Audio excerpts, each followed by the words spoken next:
but there is a process of like 90 days of like work experience that we're hoping to be able to get you in, find out what your skill sets are, make sure that you're healthy, make sure that you have your goals accomplished, and with that in return, know that you would seek employment in that place and know that you would be a pillar, someone that we would depend on, for you to know that everything you've been through, that there's someone in there that's going to need your assistance and need your support.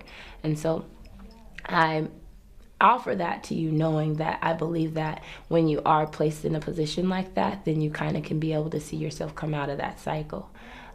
There's a lot of people that need you.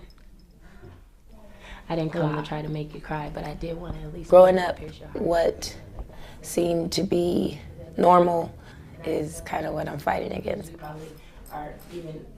I was raped when I was 12. My dad left when I was 2. My mom was addicted to crystal meth for 12 years. My mom's, that whole lineage, like all my first cousins, all of us suffer from having a parent of addiction. Be able to rise up according to the call. The area in which we lived was a pretty intense, high crime, high gang violence, high drug area. Enemy that we may still be able to see past all chaos and darkness. Sometimes I feel like it's luck.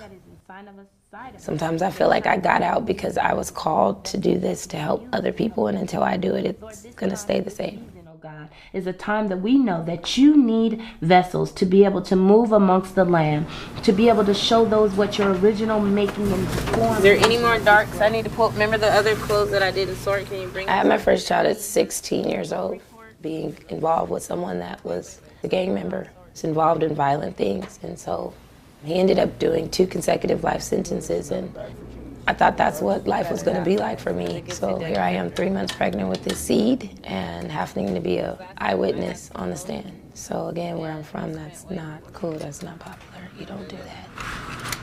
That was one of the most challenging times of my life, and I had to grow up, and I had to grow up quick, where I still had a son to take care of. And that's when I learned about what an overcomer is. I'm gonna finish high school, right? I had this baby at 16 years old, right? Didn't know what to do with no child. We made it together, man. Rainy days, sweet days, other days, no days, when ain't nobody else around, right? When I started having other kids and he had to stay from school to watch my kids so I could work, right? I got a little boy in this room that God has raised to a man, and I will always try to make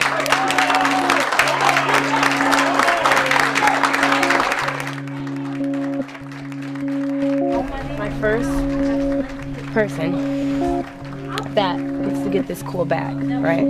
So your responsibility is to take like really good care of your bag. My dream is to be able to help as many people as I can, to just become an excuse eliminator, to help people overcome.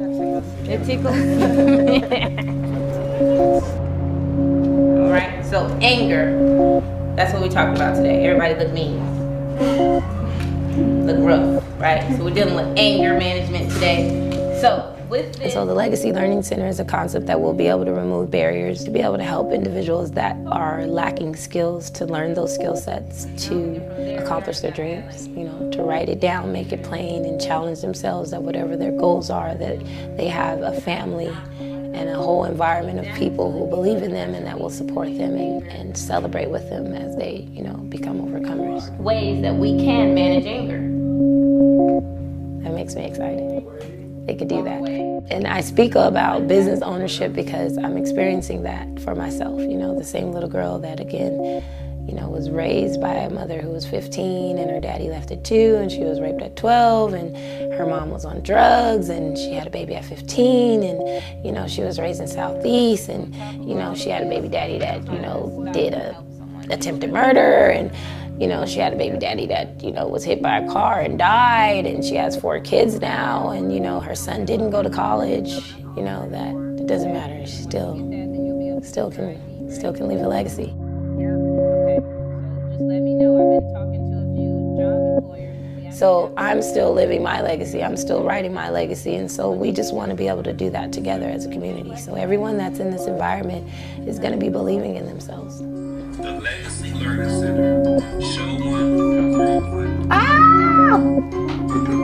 That's gonna spread like the boys and girls You heard club. the jingle, right? Yeah, that's what